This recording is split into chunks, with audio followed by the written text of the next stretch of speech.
আমিও একজন বড় আসামি ছিলাম। 117টা মামলা আমার বিরুদ্ধে, 11 বার জেলে গেছি ওই সরকারের আমলে। এই যে কিছুক্ষণ আগে মুরব্বী বললেন যে রমেশ বাবু খুব খেপে গেছিল। আরে তোমরা আমার কথা না শুনে ভোট বন্ধ করতে গেছ, গোলাগুলি হয়েছে, সুতরাং ওই এলাকার মানুষের কোনো কাজ সে করে না, কোনো কাজ করে না।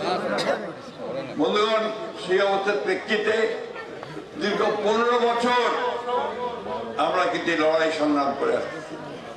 আমাদের ঠাকুরগাঁ, শান্তিপ্রিয় ঠাকুরগাঁ অঞ্চলে 70টা মামলা হয়েছে এবং তার আসামি হতে পারে 7,500। সারা বাংলাদেশে আসামে হয়েছিল আপনার 60 লক্ষ মানুষ। 60 লক্ষ গুনিবা পারি আমরা, সহজে গুনিবা পারি না। সেই 60 লক্ষ মানুষকে আসামি করছিল। আমিও একজন বড় আসামি ছিলাম।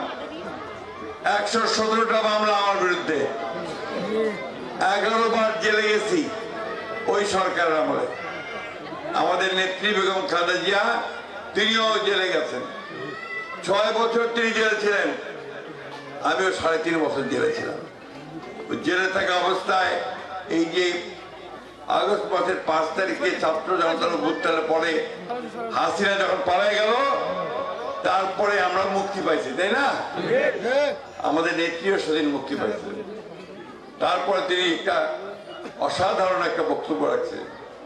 এত কষ্ট, এত যন্ত্রণা, জেল জুলুম, তারপর তিনি বলছিলেন আমরা প্রতিহিংসার রাজনীতি করব না, আমরা প্রতিশোধ দিব না, আমরা শান্তির মধ্যে দিয়ে, ভালোবাসার মধ্যে দিয়ে দেশকে আবার পুনরায় গঠন করতে চাই।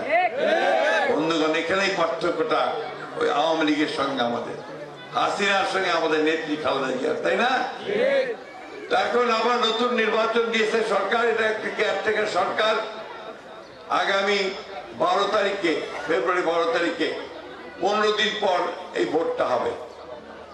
এই ভোটে আপনাদেরকে সিদ্ধান্ত দিতে হবে যে আপনারা কি চান।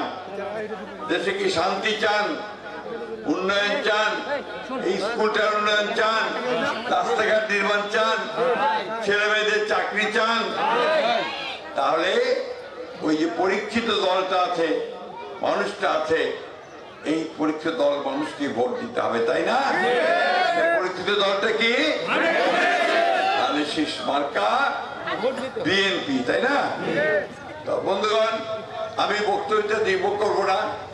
আজকে খবরের কাগজ খুলে দেখি যে আমাদের আরেকটা দল, যারা আগে আমাদের সঙ্গেই ছিল, 1991 সালে ছিল না, কিন্তু না, আমাদের সঙ্গে ছিল না, আমাদের সঙ্গে আসছে 2001 সালে। 2001 সালে সরকার করছিলাম, তাদের 2জন মন্ত্রীও ছিল, নিজামী সাহেব আর মুজাহিদ সাহেব। সরকার আমাদের সঙ্গেই ছিল। এখন ওরা বলতেছে আমরা নাকি ওই সময় দুর্নীতি করছি। তাহলে তুমি কি ধর্মপুত্র যুধিষ্ঠির ছিলা? ওই সরকারে তো তুমিও ছিলা, তোমারও তো ওইটাই ঘাড়ে আসে পড়ে, তাই না? তাহলে দুর্নীতির ভাগ তো তোমাকেও নিতে হবে, নিতে হবে কিনা বলেন? আমরা কোনো দুর্নীতি করিনি, আমরা দেশকে সেই সময় সামনের দিকে আগায় নিয়ে গেছি। সেই সময়ে বাংলাদেশকে বলা হচ্ছিল এই বাংলাদেশ বহুদূর আগায় গেছে। এই বাংলাদেশে তখন আপনার কলকারখানা তৈরি হচ্ছিল, পোশাক শিল্পে 15 লক্ষ মেয়ে শ্রমিক কাজ করত। আমাদের ওই সময়ে মেয়েরা ক্লাস 12 পর্যন্ত অবৈতনিক লেখাপড়ার সুযোগ পেয়েছিল, অর্থাৎ মেয়েদেরকে ক্লাস 12 পর্যন্ত কোনো বেতন দিতে হতো না। এখন কি দিতে হয়? হয় না। ওইটা তখন কিন্তু বেগম খালেদা জিয়া সেটা করছিলেন, ওটা এখন পর্যন্ত চলতেছে। যার ফলে আমাদের মেয়েরা এখন উচ্চ শিক্ষায় যেতে পারতেছে, ভালো রেজাল্ট করতেছে এবং তারা ডাক্তার, ইঞ্জিনিয়ার হওয়ার সুযোগ পাচ্ছে, তাই না? আমাদের কলকারখানা নির্মাণ করতে হবে বন্ধুগণ, এটা একমাত্র বিএনপি পারে। কলকারখানা নির্মাণ করলে আমরা আমাদের ছেলেদেরকে চাকরি বাকরি দিতে পারবো। এখন তো চাকরি নাই, সেটা আমরা চাকরি বাকরির ব্যবস্থা করতে পারবো। আমরা যদি উন্নত মানের ধান চাষ করতে পারি, ভুট্টা চাষ করতে পারি, তাহলে আমাদের আয় ইনকাম বাড়বে, তাই না?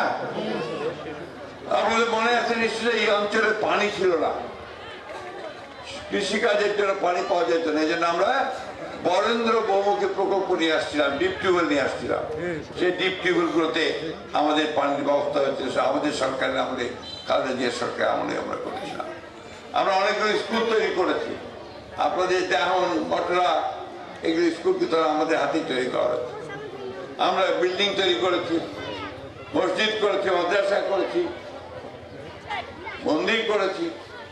আল্লাহর হুকুমে যদি আমরা আপনাদের ভোটে আগামী 12 তারিখে যদি আমরা নির্বাচিত হতে পারি, তাহলে ইনশাআল্লাহ যে স্কুলের কথা আপনারা বললেন, এই স্কুলটা একটা ঐতিহাসিক স্কুল। এখানে গণতন্ত্রের জন্য আপনারা লড়াই করেছেন। এই স্কুল সবার আগে উন্নত হবে ইনশাআল্লাহ।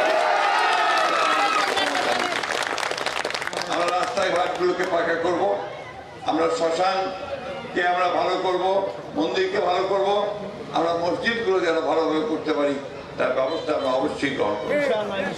সবচেয়ে বড় কথা হচ্ছে যে আমরা আমাদের ছেলে মেয়েদের জন্য কাজের ব্যবস্থা করব।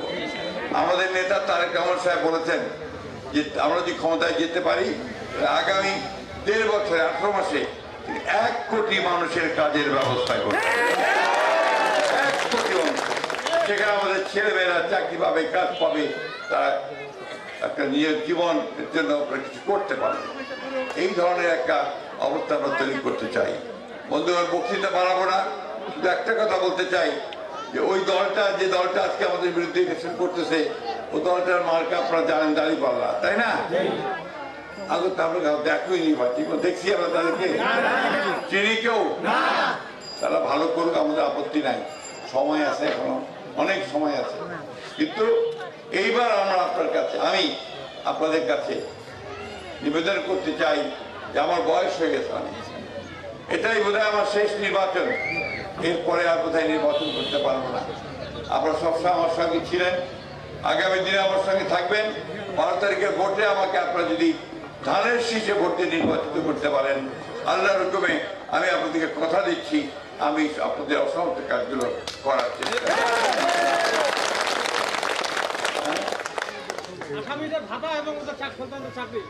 মানে বুঝিনি আপনাদের? না না, এটা কেমন করবো? তার লক্ষ লক্ষ কোটি কোটি মানুষকে দিতে হবে। আপনার আমার কি দিলেন, মুখ কি দিলেন? শোনেন, এমন দাবি করবেন না যেটা, না না, আপনি তো শিক্ষিত লোক মানুষ, এমন দাবি করবেন না যেটা কারো পক্ষে পূরণ করা সম্ভব। 60 লক্ষ মানুষকে আপনি কি দিবেন? আসামে 60 লক্ষ মানুষ, বেগম যেহেতু চলে গেল, সব ছেড়ে। তবে এটুকু বলতে পারি যে আপনাদের নতুন যে চাকরির ব্যবস্থা হবে, সেখানে আপনার অগ্রাধিকার পাবেন। আমি এমন কথা বলবো যেটা করতে পারবো না, এই কথা অন্তত আমি আপনাদের সামনে বলবো। আপনারা এমন কিছু চাইবেন না যেটা করা সম্ভব, ঠিক না?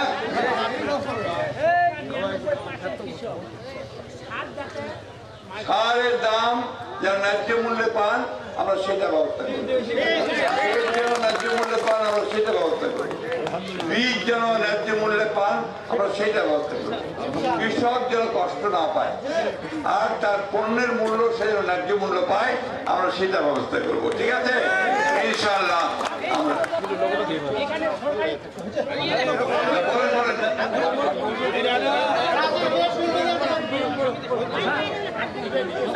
বাঙালিদের সমস্যা জানেন, এটাই, সবাই কাটা কাপড়।